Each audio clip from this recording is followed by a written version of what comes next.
How's it going, peeps? Thanks for joining me on another one of Chris's beer reviews. Today I'm going to be drinking the Cuvée van de Keizer.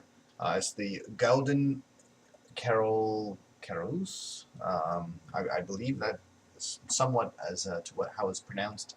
It says Jar Gang 2012 right there, in small letters.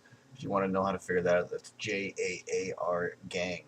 Now this is 11% ABV, okay? And the one thing that I gather from this beer is that it is a beer wine. If it's barley wine, I'm not too sure. I just know that it's supposed to be a beer wine. We got a 750 milliliter bottle here. It was on sale. Well, sorry, not on sale. It was being sold for maybe about $10, $11, maybe $12 per bottle. Now, it mentions in a couple different languages something about this beer here, and before I get into it, this is a Belgian beer. The Cuvée van de Keizer is brewed every year from the 24th February on, birthday of Charles V, and in a limited quantity. The caramelized malts and its 11% alcohol volume gives this beer the warm roundness of wine together and with the refreshing taste of beer. So this is going to be really interesting. I mean, I've had champagne beers, I've had barley wine beers, but I've never really had a beer that just claimed to be kind of like a half wine, half beer, or a beer wine fusion. So it's going to be really interesting. And before I even get started on that, I bought a Courvoisier gift pack set, and it came with 2 glasses. I'm not really here to promote Courvoisier because this is a beer review, but that's the image on the Courvoisier glass, and that's the image on the Courvoisier glass. And the only reason I'm bringing this up is because I'm going to be using this glass to drink this beer, wine. And the reason why I'm going to be doing that is because this is essentially the top of a wine glass, but it is a whiskey glass. Now, one thing that's strange about this is that it does not have a flat bottom, as you can see. Essentially, it has a roundness to it, and if you take a look at it closely, there is no even way for this glass to sit. So this is what this glass is supposed to be like. If I were to even try for 1 second, that's what's going to happen. So here I am. I'm going to be pouring it into this glass, but I just thought I'd use the cool glass before. It's funny actually, because if you were to put a stem right there, it would be literally a wine glass. I'm holding on to a wine glass, but I'm not. All right, so here it goes. We got a cork top. On the top here, it gives a little bit of a branded Brouwerij Het Anker. It's really sad because I don't actually know what the brewery is to this beer. It's very, very difficult for me to point out. If I could figure out a website or something, that would make things a lot. Oh, here we go. www.hetanker.be. So hetanker.be, Belgium. So let's check it out. Normally, for an actual champagne bottle or a wine bottle that has a cork, which is very not so often, it's 6 turns. Okay, so 1, 2, 3, 4, 5, 6. Here we go, people. All right, we got a cork top. Now, just in case, I can't pull this off with my hands, I got some backup. All right, peeps. Let's see what's going on here. Looks like it's fine. No problems here. Nice smoke. Very, very aromatic. It's actually quite floral.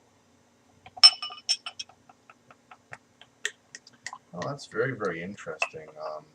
This is supposed to be, this is supposed to have some form of wine and beer. It's quite interesting. I mean, this glass really does make it that much more interesting. I mean, just to give you an example of how stable it can actually be with the liquid inside, as strange as it might seem, there you go. That's how this whiskey glass rolls. No pun intended. But yeah, there you go. It's supposed to just come around. It's strange because when you want to put it on the table, you're like, oh shit, it's gonna fall over. You got to learn how to put it down on an angle and just let it relax. And no matter what you do, it's always going to sway back and forth. So anyway, enough about this glass. I definitely taste the wine in this, or sorry, I smell the wine in this. It smells, I didn't read the ingredients when it comes to barley or any of that kind of stuff because I wanted to kind of pick up on it on my own. So before I even think about looking at that again, I really do kind of get some form of a wine aroma from there. Aside from that, it's a very, very dark, fruity from the beer perspective. I'm really a lot more curious on the taste here. As you can tell, it's kind of got a little bit of a brownness to it. It's not completely black. You can definitely tell by the bottom here.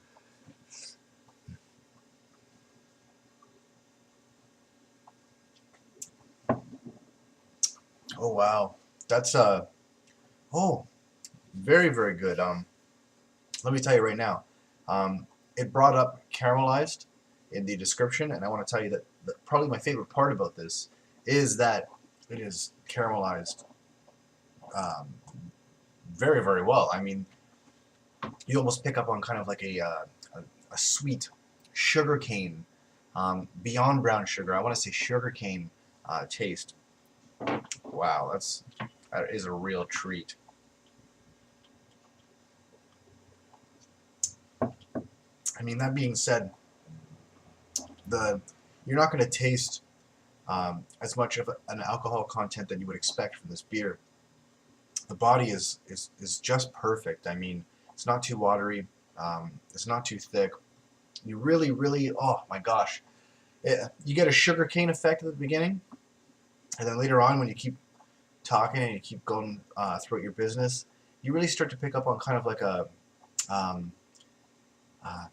apple candy or candy apple, sorry, effect. You know, when it's caramelized on a candy apple. So it's beautiful. It's wonderful. I'm not really picking up on any forms of smokiness or anything like that. This just tastes like one of those fermented. I wouldn't want to say triple fermented. Maybe it's double fermented because it is not too sweet. It really is a perfect balance of a body and a fermented beer with this balance of sweetness. But it's really good, man. I mean, it is really good. No complaints about this whatsoever. The originality of the sugarcane approach with this. They're not talking about any kind of a sugarcane in here, but that caramelization that they're talking about really is the big seller behind this wine, beer wine. So yeah, I'm gonna have to give this a straight up 9.5 out of 10. I mean, it is phenomenal. I've never had a beer like this before, and I want to give it a 10. I really, really do. I guarantee you that if this beer wine was aged, I would easily give it a 10 out of 10. So yeah, that's my review for this. It is phenomenal, and I recommend it to anybody regardless of the price. This is a sipping beer / wine, and so you can put it right up there with wines that are worth $20 in my opinion. So it really is a good beer wine. Anyways, that's my review. Thanks for joining me on another one of Chris's beer reviews. I really enjoyed this, and I hope everyone else out there can. Don't drink and drive. Just drink responsibly, people. Cheers.